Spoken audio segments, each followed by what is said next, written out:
for the Oklahoma All-State Wrestling Duel on 27 July. We got Big West Wrestling Coach Cody Rowell. To get started, we got Bride at 113, solid wrestler. What do you know about it? Probably a starter for him, and maybe a state qualifier, state placer, probably a couple times state qualifier. But I mean, usually this all-state, you're gonna get your state champions and your multiple-time state champions and your state placers. But at some weights, you get kids that are just solid kids that have been through the program for 4 years, and they've been good for the team. They're great academically. They're great kids, socially. They're good at, they're just kind of good all around healthy kids for the program, and they make all state. And that's cool. You see a lot of cool stuff like that. It's not always the absolute best kid in the weight, because that might be an underclassman kid from another side of the state. Right. And, as coaches, when you turn in kids for all state, you get to turn them in at 2 different weights. They had to certify at that weight at some point during the season. And you just, like I said, you get some interesting matchups. You get some rematches. I'm excited. It's going to be awesome.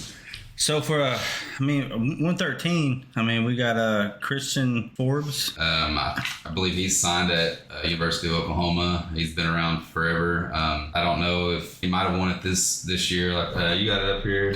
Yes, second at state. And he's one of them kids too that he's been at 106, 113. He's wrestled a lot of international stuff. I know he's a good wrestler, but 6A, 106, 113 has been a grind the past few years, and yeah, he's solid. That'll be a matchup where I would see the East definitely being favored in. Oh yeah. What about man? We got James Peach, man. I got a soft spot for Caleb Kerr, dude. His dad coming from Geary. It is what it is, but I got a soft spot for that. So what do you think about that matchup, man? Peach on Kerr. Peach beat Hunter Jackson in the semis at state this year. He is a senior, and he was a big, solid kid, and I know he's a really good wrestler. State runner-up to Cannon Ackland, which is not a feat to bat your eyes at. He's a good wrestler, but it'll be interesting. I think Kerr's going to wrestle somewhere in Kansas. I'm not positive. I know pretty sure, and I think Peach is going to wrestle somewhere. So that's cool when you see kids that have something to work towards as they graduate. They're probably training for this all-state match, and that's probably a toss-up. Kerr will push the pace and go, and Peach will be big and physical, so it'll be interesting. At 126. Nate Hutchinson and Jonah Hanscom, Hanscom was a state qualifier, at least I know. And like I said, dude, there's someone who's not wrestling at one of these weights. I know the Ada kid, I think, got in. How does that work if they're on the list and then they get dropped? Something happens and a kid can't wrestle. Some committee that gets together and selects these kids that I was not a part of. It's a kind of a committee they do right after season once they get the selection going. Yeah, there's stuff going around. Right. Stuff's going. That's kind of the only knock I would say to All-State is just being almost 6 months. Why can't they do it right afterward? You probably could. You could set it up. In my mind, here's what I'm thinking, right? So you could do the state wrestling tournament, right? And then right after that, do the All-State. It'd be cool, but it sounds like a great idea. It'd be cool, but I don't want to see it push any other sports, force any kids to make decisions and stuff like that. So it is what it is, and we get some great matchups. And the fun of it sometimes is you'll see kids that rematch from state. One of them might not be in shape like they were, and you get to see a different outcome. So that's cool about it. One of my favorite stories that I've heard about the All-State matches is a kid showing up looking like Roy Nelson. Oh, my kid. I told him he looked like Chuck Liddell. Chuck Liddell used to fight with that beer belly and shit.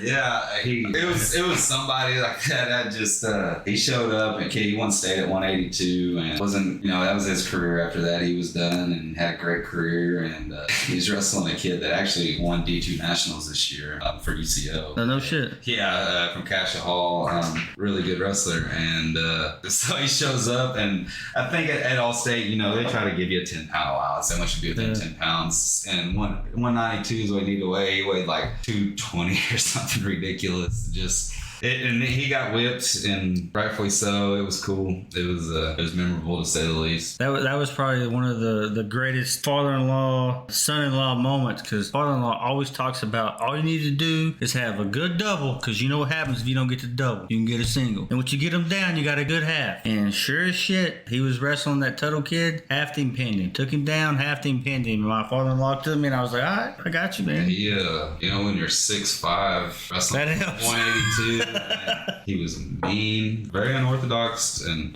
probably I know one of the few wrestlers that I've coached that have won at that level that just didn't do a lot of high-level wrestling, just kept it simple and stuck to some of the basic stuff, and his long, lanky frame, kind of paved the way for a lot of it. So. Do you think that's I didn't mean to talk over there, my bad. Do you think that's sometimes people do that? For example, I see a lot of youth kids, right? Parents feed them more information than they need to know when they should just stick to the basics. And then by the time they're there, they can do this really elite move, but then at the same time, they don't stick to the basics. It is, man. I teach a lot of simple basics, and you can tell as a coach every once in a while you got to throw some crap in there for kids to spark their excitement. And it's cool. I like doing stuff like that, and it's part of the fun with our sport, and you get to see a lot of that cool stuff, with freestyle and Greco just around here. But we stay basics, and I remember my first probably 2 or 3 years here with Elgin, at least. I wasn't showing kids how to roll around on the mat and do Granbys, do Petersons, do a sit out, and wasn't doing anything on the mat. Just showing kids how to get it, just to stand to your feet, get off bottom, and get you 1 point, and it paid off. And then I saw our program needing what, we got kids where they were standing up, and I saw the program needing where we needed to transition to wrestling on the mat, and we were able to do that. And, that's just where I like to start our basis from, just standing up, not rolling around on the mat, and simple things like that. Hey man, 132. You got Zach Blankenship, man. Yeah. On the east side, dog. And he's a tough kid.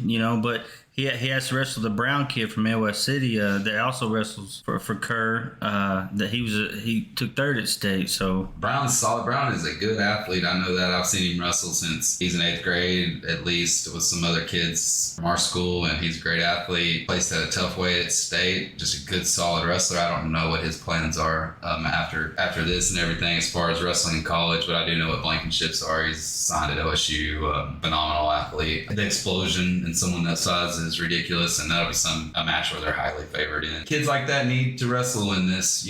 Top kids in the state need to wrestle in this. Right. We need to showcase that. Even if you're wrestling someone that does not have the credentials you do, you need to go out, you need to wrestle, you need to show out for our state. And it's an honor, and a lot of kids don't see it when they're in school. Looking back at it now, at least for me, being able to wrestle in this event 17 years ago. getting old, brother. Right? I don't know, dog. We're getting old, though. But no, 2005, and to come back and coaching it now 17 years later, I haven't got a chance to look at the list, and it's something I'm interested in, and I'm sure if anybody listens that stat chasers are good at stuff like that, Nathan Jackson might be all over this, but no, he would be. I'd like to see what coaches have coached in this event and wrestled in this event. I think it's an honor, and it's something that's going to be cool, and you just get to go out there, and there's no pressure on you to win a duel or anything. Well, I want to win. I'm going to encourage my kids to do everything possible to win, but hey, it is what it is. We're going to go out and do good things for our sport, showcase our sport in a high level. Hell yeah. So are they training leading up to this? I know, at least, I don't know when they stopped, but when I was doing it many moons ago, and at least I think Casey as well, but which that's also a cool step. Not a lot of brothers get to wrestle. We're able to say that, and we're proud of that. But hell yeah. Just kids are going to train if they're going to wrestle somewhere, more than likely, they're going to train. And then kids that are not, they're going to train. Some of them are too. I know Rylan, he's going just to go to OSU next year and be a student, but he's been working out. He's ready to go. He wants to wrestle again. He wants to compete, and it'll be cool because I think kiddies wrestling. We'll get to that later, but he'll do well. But like when I was going back to when I was there and stuff, you'd have to go and stay for a day or two and practice. I know we had at least 2 practices, which they weren't killer. They just wanted to assess and see what was going on. But yeah, I mean, kids take it decently serious, do the best they can. A lot of these kids are coming back from Fargo too, just a week off from Fargo. So it's moving on to 138. Mike Edwards, he was on the east side. He took fourth at state. Your cat Muse, dude. This dude, I know this kid is, man. He took second at state. He lost to the roller kid like 1 point, man. So this should be. Yeah, and I'm pretty sure Muse at least won. I don't know his stats, but he's a hell of a wrestler, and he's extremely athletic, and just ran into Roller this year, who's a buzzsaw, and that happens. That's good for our state to see underclassmen coming up, beating with these kids. But he's a phenomenal athlete. But Mike Edwards is tough too, and he'll be in your face. It'll be a good match. I think we'll be favored in that. Well, Edwards is the one that lost. He lost to Pioli for third and fourth. Yep. Hey, either way, Pioli's a good kid, man. I know he's done freestyle with us and stuff. That sucks. That's unfortunate. I don't know the situation with that. Well, I do know looking at it, it's just that's an east-west side thing. I was nervous about Ryland,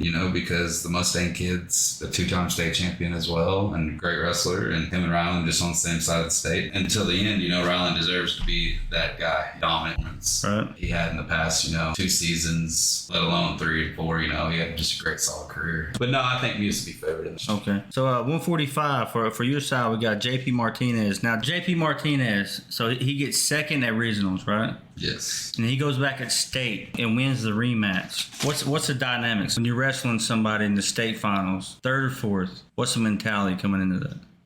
So you're kind of talking like us. So if I win regionals and then I have that rematch in the state finals, you talking or you lose, you get second. Vice versa.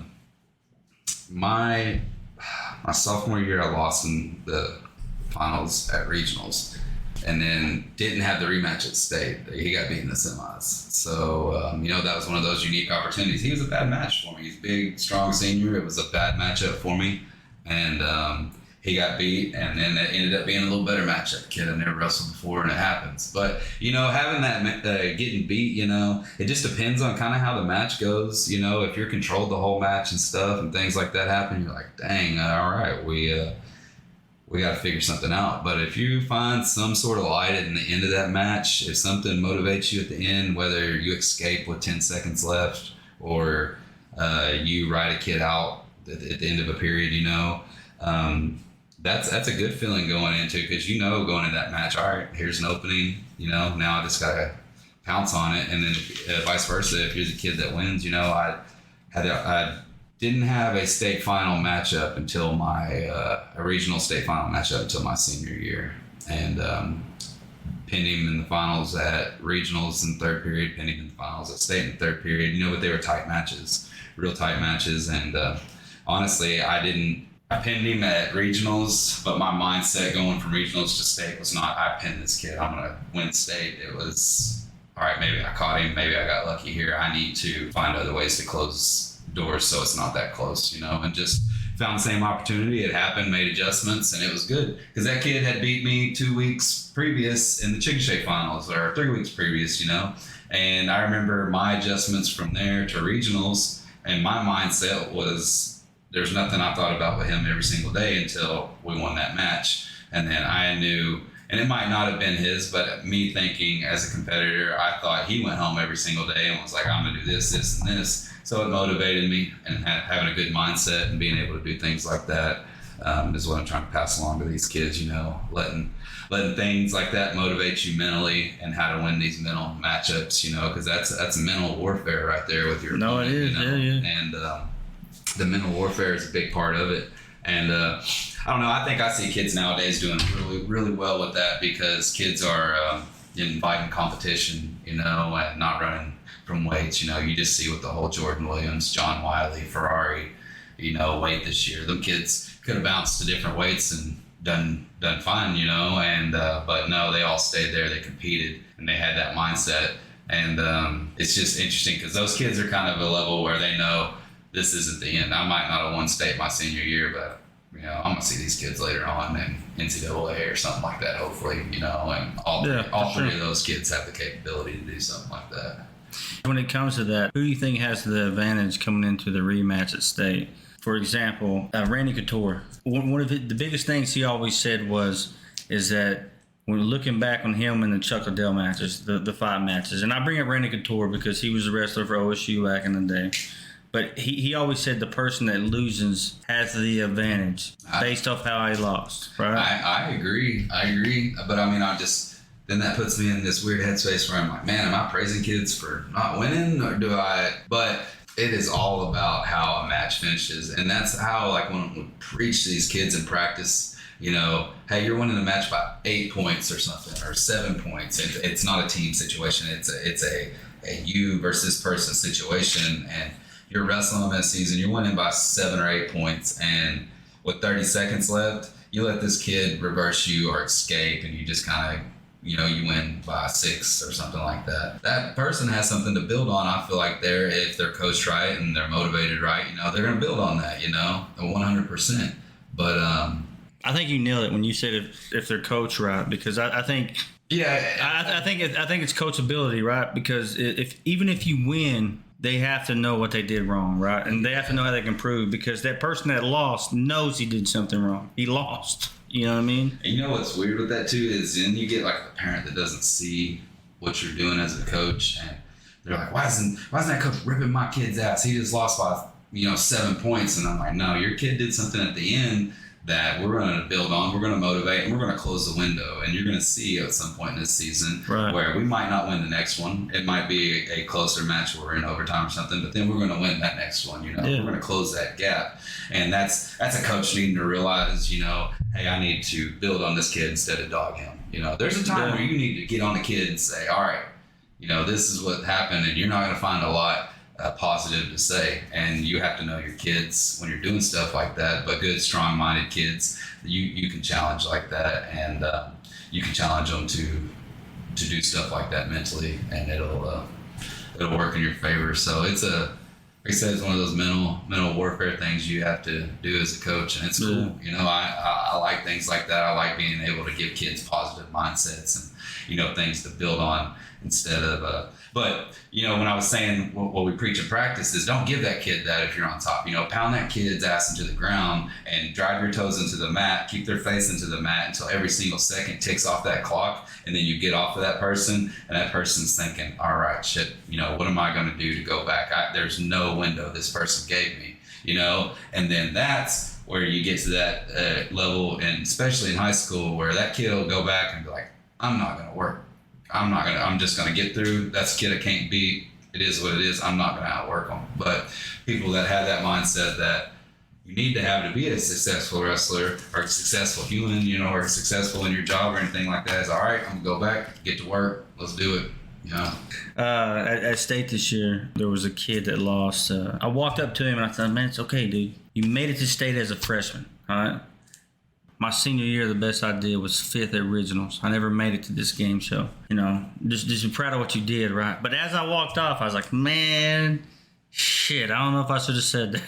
You know what I mean? Like, I don't know if I should have said that, because I like the fact that he's not accepting, defeat at the time. You know what I mean? And, when I first got here, when I was dealing with, just trying to instill, my values and my wrestling and stuff into it, and not that it wasn't here, because it was, and it had great roots. It's just being able, when I came in and wanted to, it was a lot of that. It was like, hey, we're doing good things, we're here and that, but now we're to the point where, and I've had conversations with him, and he can handle it, just, hey, we need to do better than that, Yeah. We need to do better than that, though. Yeah. And sometimes that's all I need to say to him. Is we need to do better than that. And he knows, and he sees some disappointment there. And it's not disappointment. It's just, I know things can happen better, so. Yeah. Man, where we at? 52. Yeah. Cameron Sneed, man, he took first at 52. He's going up against Bam West. He took third at state and 6A. So we got a 5A versus a 6A right here. Yeah, Steve's good, man. He's a 4-timer. He's a hell of a wrestler. I think he's going to Missouri. I think he's signed to Missouri. I know he's good. He's probably training, ready to do it. Bam West, I don't know where he's going to wrestle. I'm sure he is. He's extremely talented. That'll be an interesting matchup. Just like I said, depends on a lot how those kids are training. You know, I bet they go out and let it fly, and it's interesting. That was one of those matches where you could see a kid getting pinned just because they're going out there letting it fly. At least that's what I hope. I hope it's not conservative, you know. But if it is, those are also fun to watch. With a name like Bam, though, He's had you got to be a wild card, Doc. There's been several of them. Brothers that have been around that have wrestled. The one wrestled for Heritage Hall. One wrestled at Deer Creek. They've been around wrestling a while, you know, wrestling family. So it'd be a good matchup. You know, I'd give the East Side the favorite on that just because Steve's 4-timer. He's good. Hey, moving on to the next one. Let me look at the bracket real quick because I know these two cats was in the same bracket. I don't know if they was in the same regionals though. I'm talking about Jordan Williams and John Wiley. They were not in the same regional. So they was on the opposite side of the bracket. Yeah. Okay. Yeah. Yeah. So same regional would have been Ferrari and Jordan Williams. So then I believe Stillwater would have went east. So that would have been Williams winning at regionals. The crazy thing about this is they do have a mutual opponent, and that's the Ferrari kid, right? Yes. They both lost to him by what, 1 point? Ferrari beat Wiley 3-2, and then Ferrari beat Jordan Williams in the tiebreaker. So I mean, those were matches, man. That's one of the toughest brackets I've probably ever seen. It's very easy to say that these kids could have been state champions anywhere else. I mean, I'm not going to take anything away from like Jackson Randall or anybody like that, but yeah, I think they're the best kids in that way, you know, like and around that area. They're really good wrestlers, and that's a cool matchup, you know. It should be a banger, man. I know. John Wiley, I think, is going to OU, if I'm not mistaken, and then OSU with Jordan Williams, they'll hook it up. It'd be cool. I mean, I don't know how much either of them's been training. I don't think either of them went to Fargo, but I bet they're training. It'd be cool. You know, just going off of, if you had to give like a line on it, I'd say Jordan Williams would be a little favored in that one. All right. So, 170. The dude Jackson Randall. Him and your 182 pounder. I think. Yes. I was thinking they was in the same bracket. They were at state. Jackson Randall beat Ben Maurer in the one. They wrestled in the state finals. And that's one of those things where that coach, you know, dealt, you know, when he was at Edmond Memorial, you know, coach of the year, and that's because he did something smart. He turned his kid in at 170 and 182, and he happened to be the best one, you know, in that area, and he got it, and so that'll put him at 82 for us, and that's cool. You know, that's kids that wrestled each other in the state championship getting to be a combo right there. And Maurer, I don't know his plans or anything afterwards, but he's wrestling Garrett Wells from Glenpool. I don't know what Wells is doing. I know Wells is good, though, and Wells is coming off of a Fargo All-American, you know, this past week. So that'll make for an interesting matchup. I know he's training, and he's ready to go. So All-American at Fargo just this past week. So I think the favorite might be a little edge to Wells just because I know he's training. He's training hard right now, probably, and it's interesting. It'll make a good matchup. And then just kind of moving along here, that you go back to back, 3 Edmond guys right there. Yeah. Not all Edmond, one school, but Edmond North and Edmond Memorial, and Eli Cordy, who got second at state, to Jersey Rob, which is, you know, a really talented wrestler. And he's wrestling Tank Feltz from Pryor, who is a solid wrestler, second at state. You know, you have 2 state runner-ups. They're just solid senior wrestlers. I think that will be a match that I clearly do not know a favorite. And so, I mean, I think there'll be 2 that'll go out there and lay it on the line. It'll be interesting to see what happens. We're on 220 now, right? Yeah, we're on a 220 with Hayden Simpson and Elijah Haynes, and that's going to be a hell of a match. Elijah Haynes is good. You know, he's a good wrestler, 6A state champion. But Hayden Simpson, you know, he's dangerous. Hayden Simpson's dangerous with some throws and just being a good, solid kid, winning state. I know he was All-American at Fargo last year, I believe, and he's a good wrestler. And yeah, I watched that kid wrestle one of our kids this year. Yes. At state, Jace. He looks like he's a pretty solid kid, man. He can wrestle, and what will happen is Haynes will go out, and even if Haynes gets in, you know, starts controlling the match, Simpson won't be out of it. He'll have some dangerous stuff, and he'll go for broke on it, and it works a lot of times in his favor. So that's exciting as a coach, have somebody on your team like that. I don't think this will be, I'll call it right now, I don't think this will be a match won by points in any means. I think this is a guns blazing, someone's getting pinned. Okay. So that'll be interesting. All right, now to one of our favorite kids, the heavyweights, Rylan Hitt. Yes, sir. He wrestles Caleb Phillips. Now, Caleb Phillips, correct me if I'm wrong, but he's the only kid Rylan didn't pin, right? Yeah, he's the only match Rylan didn't pin this season. He won 6-1, I believe, in the finals or something. Controlled the match. And same kid he wrestled in the finals as a junior. Yeah. Kid's extremely talented. He's a gamer. He's the same thing. He pinned every single person this year. There's no competition for Caleb Phillips over there. He whips everybody. Whipped everybody last year. Good, solid wrestler.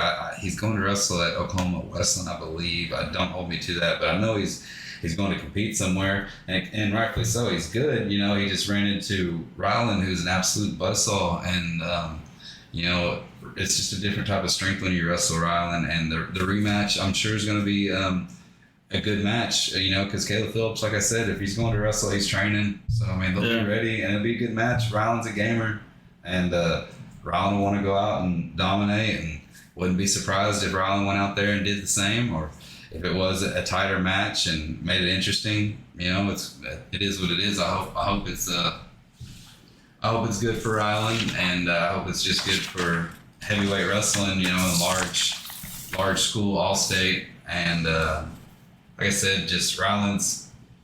I was talking to somebody the other day, I won't have another wrestler probably just as automatic as Rylan has been. As far as automatic, it's not just winning matches. I knew he was going to go out there and he's going to pin people, and if I needed 6 points, it was going to happen. He was going to be good for 35 points every single tournament because he's going to pin 6 people, and that's hard to make up for as a coach that wants to compete in team races and wants to do well and wants kids to see their team succeeding. But the good thing about that is we're losing him. Not that that's good, but other kids have seen that.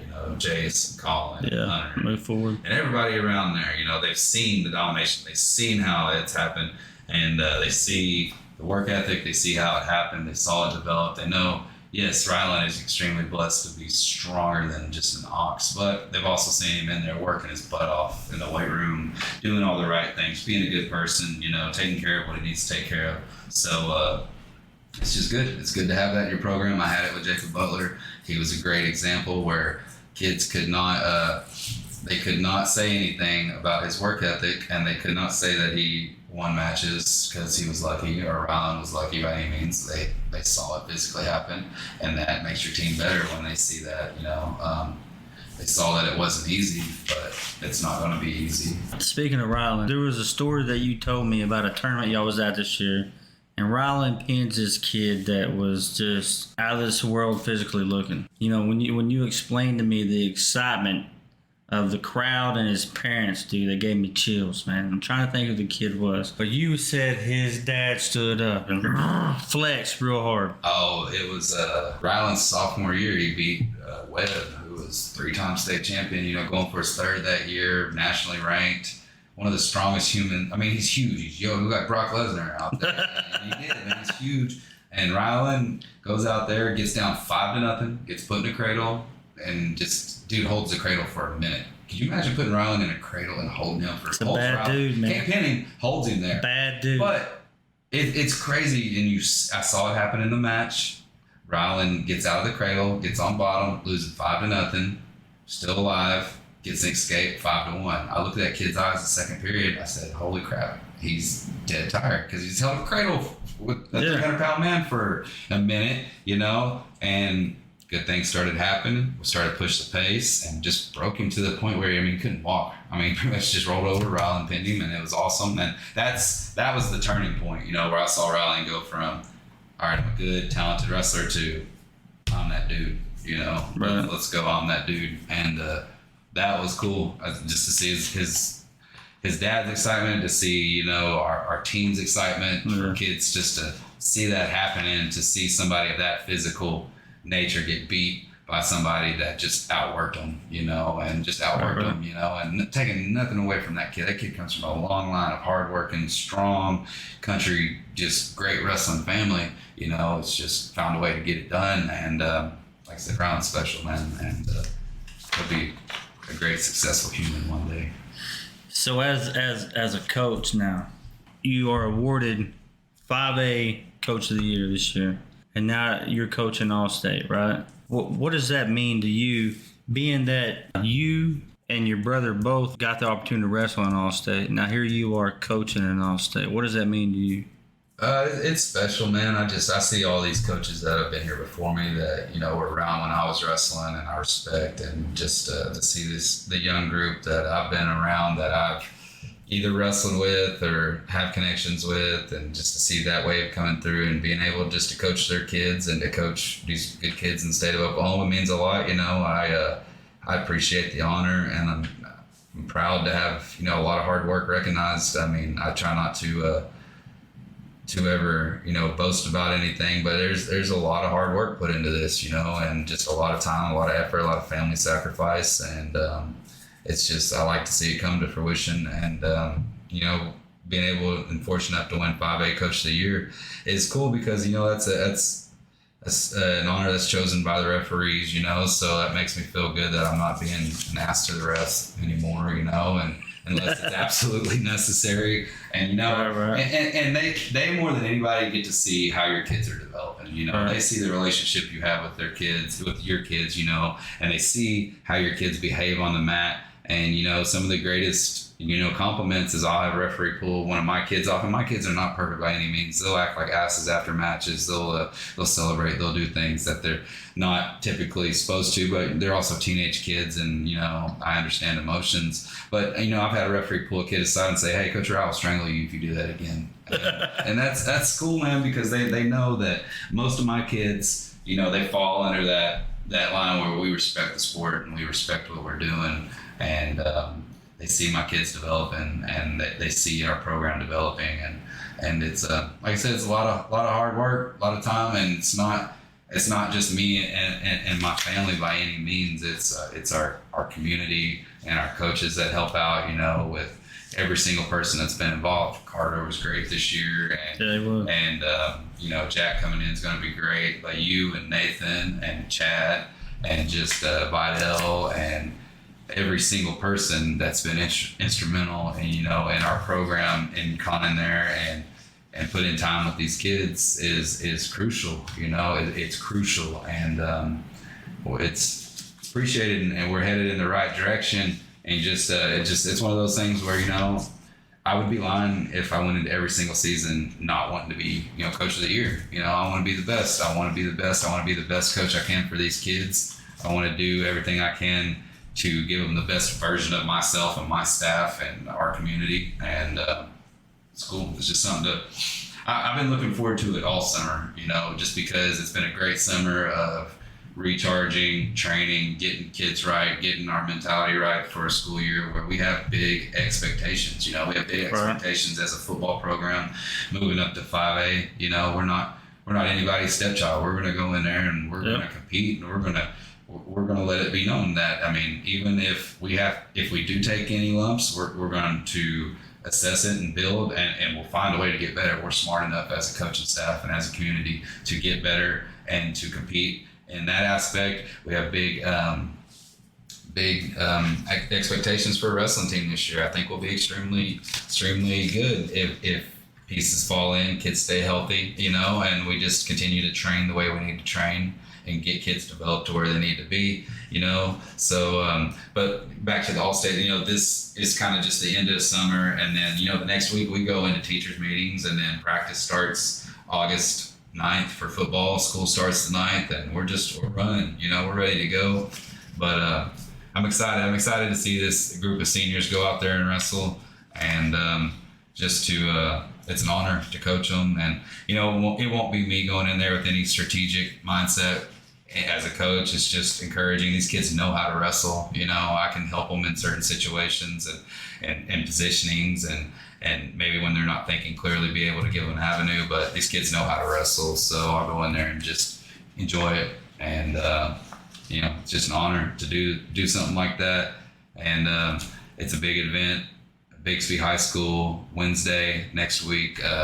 What's the date on that? The 27th, I believe. Yes, Wednesday. Yeah, Wednesday the 27th, Bixby High School at 7 p.m. Large West, large East, also small East, small West will be wrestling. And then today, the girls wrestling all state, which I don't believe is fully sanctioned. I think this is kind of a trial run for it. The next year, something we need to be doing. We need to be building girls wrestling, and we are. We're doing a good job as a state. 3 cadet All-Americans, at least 1 junior All-American, I know, and us being fortunate to have one of those cadet All-Americans with Symphony, we're going to champion girls wrestling. So when it comes to girls wrestling, we got Symphony this year. She All-American. How important is it? It's crucial, and I mean, she continuously does things for our program, that champions girls wrestling and helps build, we had 2 girls this year that are also state placers with Carly and Chanel, and that's girls that I'm not saying wouldn't have done that without Symphony, but Symphony's a great motivator, and she's a great job of encouraging these girls and showing them that same thing with these boys. There's an avenue if you work hard enough. There's an avenue,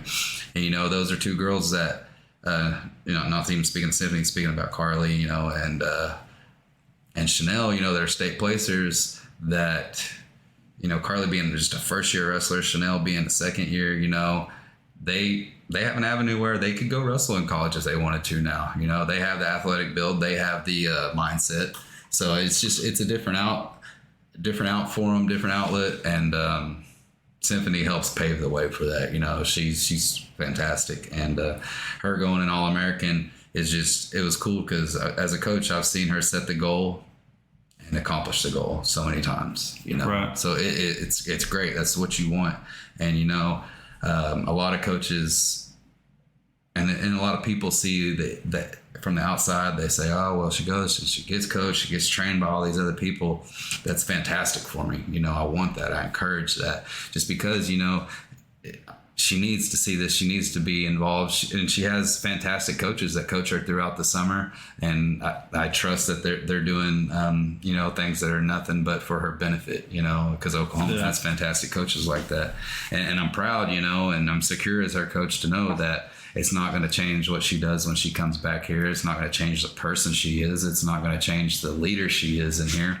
So yeah, by all means, I encourage kids to go and to seek training from other avenues and other coaches and other outlets, just because, it's just, she's a prime example. She's going to be a junior this year, and it's already sad. I wish she was a freshman again, all over every year. She's a great wrestler, a great champion for the sport. And Oklahoma is doing a fantastic job. I mean, last year compared to the year before, it's tremendous the strides we make, and I look forward to the strides we make this year as a wrestling community to champion girls wrestling, to have all state for girls, to have a dual state for girls. I think that's a fantastic idea, and I'm a coach that coaches both programs right now, and you're starting to see schools throughout the state pop up with girls coaches and directors of wrestling operations that are managing girls and boys programs and stuff like that. And here we're a 5A school where I get to manage the junior high, the boys and the girls, and yes, it is spread thin, and it does put a lot on us as a coaching staff and puts a lot on me, but I enjoy it. I don't want to lose girls wrestling. I don't want to lose coaching girls wrestling. I don't want to lose coaching boys wrestling. I want to do them both, and I want to invest as much time into both as possible, and just keep bringing in staff with Rob coming in to help this year, and everybody I can to help girls wrestling. I don't ever want to be not involved with it, just because right. I've grown to love it. When I first got involved in coaching, it's something that I never really coached girls. It wasn't something that I grew up around a tremendous amount. There's always girls wrestlers, we always had them wrestling, but it was never girls competing against girls. And then when that started to happen, and you start seeing the mindset that was taken with that, and you start seeing these girls coming in and training and competing, it was awesome as a coach, and probably the coolest part of it is not so much the great wrestlers, the good wrestlers, it's the ones that I've seen from day one that know absolutely nothing about wrestling, nothing. And you get them to step on a mat, and then you see them place at state or something, you're like, that's freaking awesome, because you got to teach them every single thing they know about wrestling, pretty much, unless they're doing outside research. But you're the foundation for that, so you see that in them, and it's cool, and you get to see that happen instantly with girls wrestling, because it's not, at least it's not developed forward as far as a lot of other states. So it is new. You get to see a lot of fresh competition. There's not 20 hammers in one weight. There's 5 of them, and the rest of them are clawing and scratching to get that last place, and stuff like that. That's good. But eventually it will be where, everybody in that weight is at that position. But it's cool. Girls wrestling is fantastic. There's a lot of good girls coaches. You don't have to be a female to be a good girls coach. You don't have to be a male to be a good male coach. You don't have to be anything. You just have to be passionate about what you do, and you have to I don't know, you have to love wrestling, and it's something that I definitely have passion for, and just not because of the sport and what it does for you physically and stuff like that, just for the mental and the lifestyle that it transitions you into later on in life, not only male but female. I know lots of good females that are great, outstanding mothers and citizens that have been wrestlers and attribute it to wrestling. Sometimes people don't understand how much effort goes into coaching, right?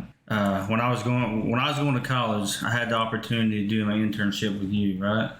And I had to do so many hours. Within the first month, I was done with my internship hours, right? I was following you around. And so some people would think, like, how does one have time to have to coach a girls program and a boys program, right? I feel like you got it figured out to a T. No, not to a T by any means. I mean, a lot of our stuff right now, we do together. Our boys and girls travel together. We try to set up duels with, teams that have girls teams and stuff like that. But it is to the point where we're starting to branch out a little bit, and I need to send the girls somewhere when I'm going somewhere with the boys, or vice versa. Don't ever think that I would be opposed to going with the girls and sending the boys with somebody. I value both programs in that manner. I truly do. I'm not just saying that. I don't think a lot of people realize quite yet how, I think Elgin is crucial in growing girls wrestling in the state of Oklahoma. We won the first junior high girls state championship. We put out multiple junior high girls state champion. We put out high school girls state champion.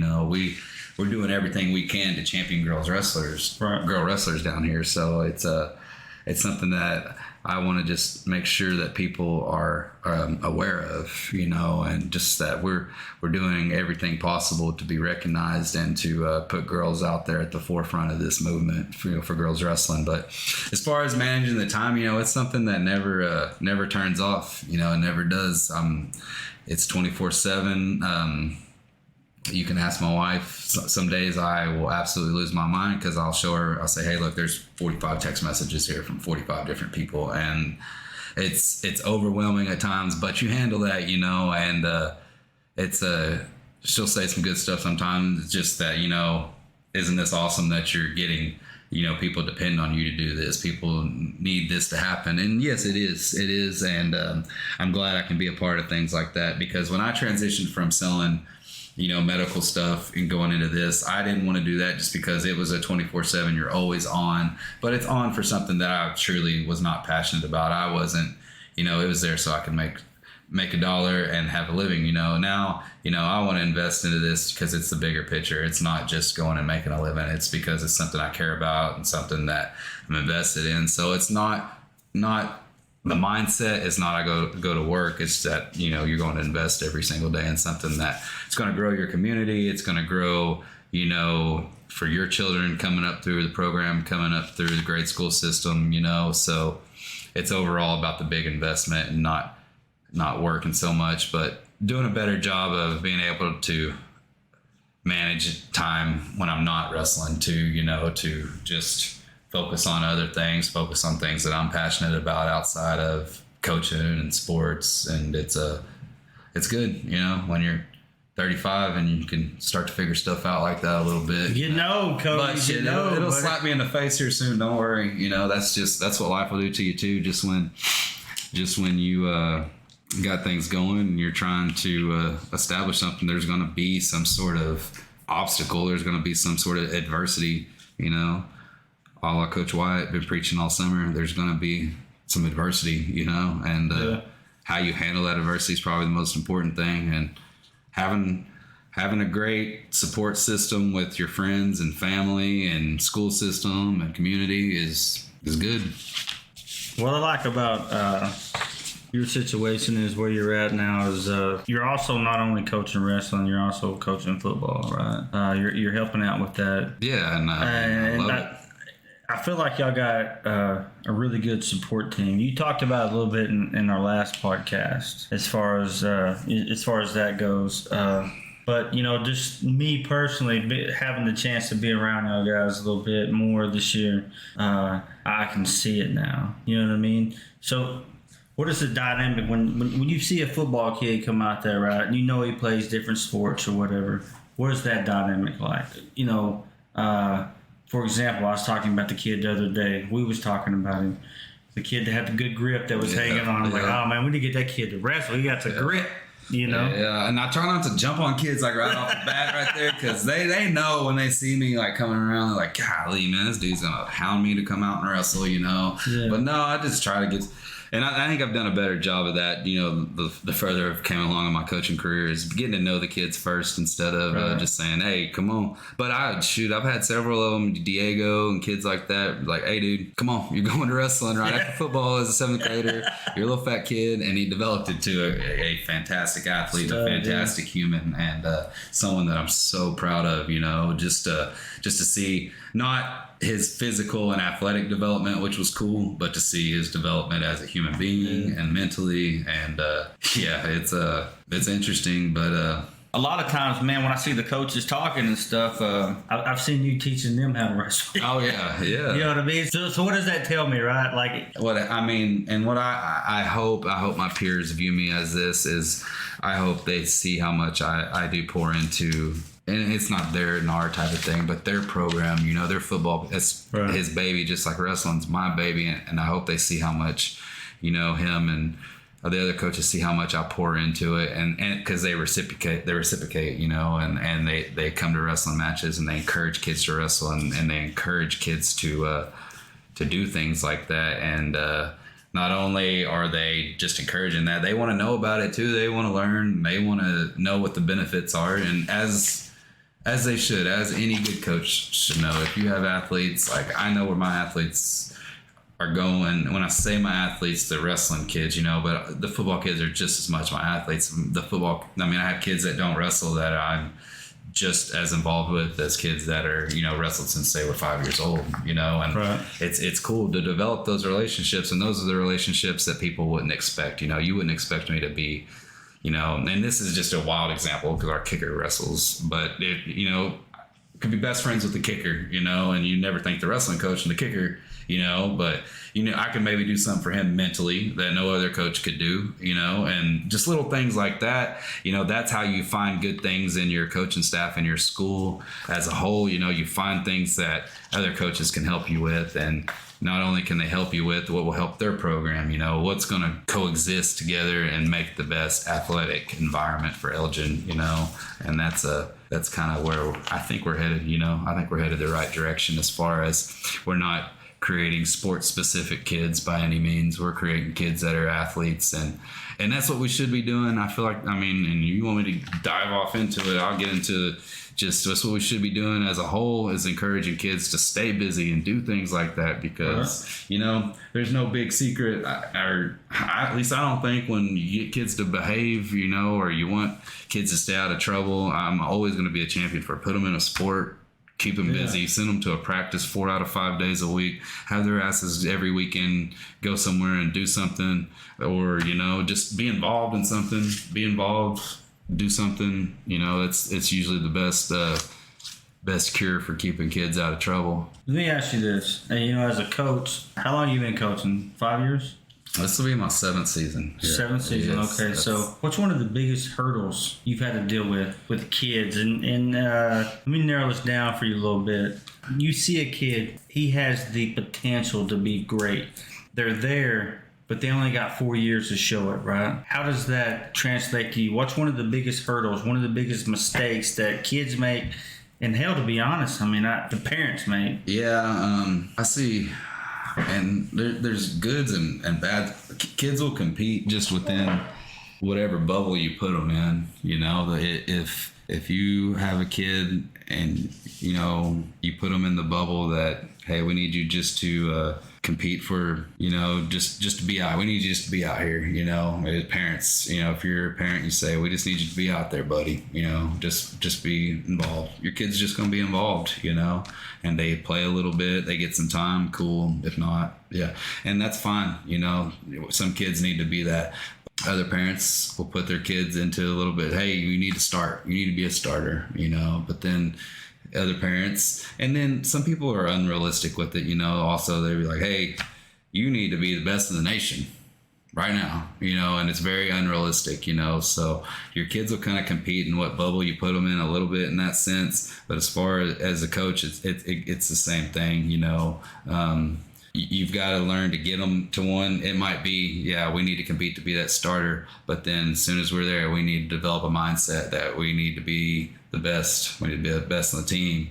And then once we get there, we need to develop to the best. We just don't need to have contentment, you know. So getting kids over contentment, I think, is a big hurdle because, you know, I have plenty of kids that are just like, I'm a starter, blah, blah, blah, blah, blah, blah, you know. Yeah, all right, you're a starter, good job. There's 22 other kids this year that are starters, you know, or 22 other kids this game that are starters or something like that. You know, let's strive for a little bit more. And that's not always easy as a coach because kids won't understand. They won't understand that, hey, I'm doing good, leave me alone, coach. Nah, man, I need you to do better. I need you. I need this. Well, you're a dick, coach, or you don't understand. And that's kids that are uncoachable, you know, and kids that don't. But for the most part, you know, you get the coachable kids and you push them outside of that comfort zone. And that's hard as a coach because I know this kid's about to go through some really hard things, not only physically, but they're going to go through something hard mentally here. And, you know, I could take that away from them. But no, I need to give them something that's going to be hard for them, even if it's going to be hard for me to watch. Because, you know, I don't want to go in there and just run a kid to death and torture them when I know they've had a hard day and done stuff like that. But I need to do that as a coach. I need to be accountable to do that. So those are little hurdles, you know, as a coach that are hard to overcome, you know, putting yourself out of that comfort zone where, yeah, you need to make sure this kid gets outside of this bubble, you know. Earlier you was talking about being a starter. Sometimes kids get caught up in just being a starter, you know. I know I did. What do you think are some of the biggest hurdles in that for the wrestler? For the wrestler, just if I'm just a starter, you know, nobody can take this spot from me. I'm here. I'm going to get to go on these trips no matter what. I'm around. I'm with my buddies. If I don't train too hard, I don't have too much to get upset about if I lose, you know. Yeah. That's the real battle, you know, is if I don't put myself out there and become vulnerable by training too hard, it ain't gonna hurt real bad when I go out there and lose a heartbreaking match, you know. That's the number one obstacle, and that's hard to see, and that's hard to deal with sometimes. But that's anything in life. You're never gonna have a loving relationship if you're not vulnerable. You're never going to you're never going to have anything that's worth of value if you're not putting yourself out there like that, you know. So that's kind of one of the hard things to teach kids, but you have to, you know, if you're trying to do the right things and you're trying to be that good of a coach. Yeah, no, I mean, you're right, man. I think sometimes you gotta be, I don't know if this is the right thing to say. I think sometimes you gotta be willing to fucking lose. You know what I mean? You gotta be willing to put it all on the line, and you gotta be willing to lose. You have to, and it's hard, man. Playing it safe. It's disgusting to think about sometimes because even, like, I think about it on a deeper level with my own children, you know, and any human, and this this might just be my human reaction, but you love these kids and you're so invested from them. What if somebody took this from you, you know? But if you teach kids this in wrestling, if you teach them to become vulnerable like that, you know, it'll help them with that stuff in life where maybe they don't ever have kids and get to feel the enjoyment that we have, you know, having our children. So, I mean, little things like that is where life will transition into other things that are beautiful or heartbreaking. And when the heartbreaking part happens in wrestling, you know, losing, how do you respond? How do you get better? You know, something heartbreaking happens to you in life. How do you respond? Do you go down? Do you spiral out of control and become, you know, uncoachable and unattainable as an adult? Or do you go back as a wrestler and find ways to fix your mistakes? Do you work harder? Do you find ways to train and get better when there's absolutely no reasoning behind it? This guy beat you and he doesn't work nearly as hard. Why should I go back and work harder? Just because it's the only way to figure it out. You know, my wrestling coach, Coach Ferdinand, man, he used to always talk to me. And one of the things he would tell me is you can be a good athlete, but you got to be coachable. And I think a lot of times today, you know, even then, is kids don't understand the meaning of coachability, what it means to be coachable. Well, and when you're not coachable, like, it's just something that you turn into unapproachable adults, you know. You become an adult where you are a know-it-all. You know, if you're not coachable, it translates into you're not ever going to be, you know, told what to do by anybody. You're always going to be, oh, yeah, I know, leave me alone, type of thing, you know. So if you learn to be coachable as a young person, not saying you have to be impressionable, you know, some people are a little too to the other end, you know, but not saying that by any means, but you can be coachable where it's not you're offensive. You're always offended by everything because somebody tries to tell you to do something different. It's maybe they're telling you something that'll help you out, you know? Yeah, man, I think you're absolutely right. Sometimes it's the anxiety of, you know, everything going on, the not wanting to be wrong, but also the flip side to that is sometimes it's the parents, you know, they're over there chirping. Yeah.